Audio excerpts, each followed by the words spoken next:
ফিলিস্তিনের মসজিদুল আকসা মুসলমানদের কাছে পবিত্রতম স্থান, যার প্রতি সম্মান প্রদর্শন এবং সম্মান রক্ষা করা মুসলমানদেরই ইমানি দায়িত্ব। হজরত মুসা আলাইহিসসালাম এর জবানে মসজিদুল আকসা ও এর আশেপাশের অঞ্চলকে পবিত্র ভূমি উল্লেখ করে পবিত্র কোরআনে সূরা আল মায়দার 21 নম্বর আয়াতে বলা হয়েছে, হে আমার সম্প্রদায়, আল্লাহ তোমাদের জন্য যে পবিত্র ভূমি লিখে দিয়েছেন তাতে তোমরা প্রবেশ করো এবং পশ্চাৎ প্রসারণ করো না, করলে তোমরা ক্ষতিগ্রস্ত হয়ে প্রত্যাবর্তন করবে। সূরা আল মায়দা আয়াত 21। ফিলিস্তিন এতই পবিত্র ভূমি যে আল্লাহ তাআলা একে ইসরা ও মিরাজের ভূমি বানিয়েছেন।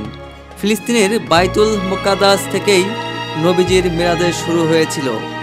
সূরা বনি ইসরাইলের 1 নম্বর আয়াতে আল্লাহ তাআলা বলেন, পবিত্র সেই সত্তা যিনি নিজ বান্দাকে রাতারাতি মসজিদুল হারাম থেকে মসজিদুল আকসায় নিয়ে যান, যার চারপাশকে আমি বরকতময় করেছি তাকে আমার কিছু নিদর্শন দেখানোর জন্য।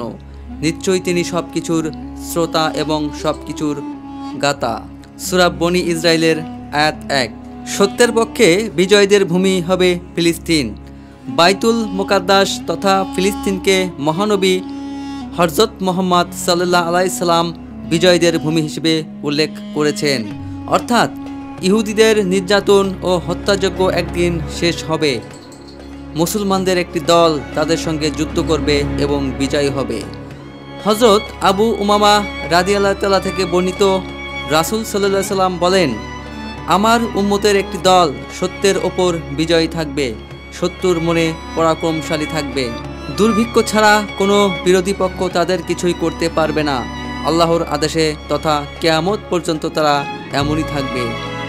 সাহাবীরা জিজ্ঞেস করলেন, হে আল্লাহর রাসূল, তারা কোথায় থাকবে? রাসূল সাল্লাল্লাহু আলাইহি সাল্লাম বলেন, তারা বাইতুল মুকাদ্দাস এবং তার আশেপাশে থাকবে। সহিহ মুসলিমের 3 নম্বর খণ্ডের 2896 নম্বর হাদিসে হযরত আব্দুল্লাহ ইবনে রাদিয়াল্লাহু তাআলা থেকে বর্ণিত, রাসূল সাল্লাল্লাহু আলাইহি সাল্লাম বলেন, পূর্ব দিক অর্থাৎ খোরাসান থেকে কিছু লোক বের হয়ে আসবে, যারা ইমাম মাহদীর খেলাফত প্রতিষ্ঠায় সাহায্য করবে এবং খেলাফত প্রতিষ্ঠা সহজ করে দেবে। তার মানে কিয়ামতের আগে ফিলিস্তিন থেকে অবশ্যই অবৈধ দখলদারির অবসান এবং মুসলমানদের বিজয় আসবে। আর এক হাদিসে আবু হুরায়রা রাদিয়াল্লাহু তাআলা থেকে বর্ণনা করেন, রাসূল সাল্লাল্লাহু আলাইহি সাল্লাম বলেন, কিয়ামত সংঘটিত হবে না যতক্ষণ না পর্যন্ত মুসলমানগণ ইহুদি সম্প্রদায়ের সাথে লড়াই না করবে। মুসলমানগণ তাদেরকে হত্যা করবে, ফলে তারা পাথর বা বৃক্ষের আড়ালে আত্মগোপন করবে। তখন পাথর বা গাছ বলবে, হে আল্লাহর বান্দা, এই তো ইহুদি আমার পেছনে, এসো তাকে হত্যা করো। আল্লাহ তাআলা মসজিদুল আকসাকে দাজ্জালের হাত থেকে রক্ষা করবেন। হাদিসে এসেছে, দাজ্জাল পৃথিবীতে 40 দিন অবস্থান করবে, তার রাজত্ব সর্বত্র বিস্তার লাভ করবে। তবে 4 মসজিদ তার নিয়ন্ত্রণের বাইরে থাকবে, তা হলো কাবা শরীফ, মসজিদে নববী, মসজিদুল আকসা এবং মসজিদে তুর।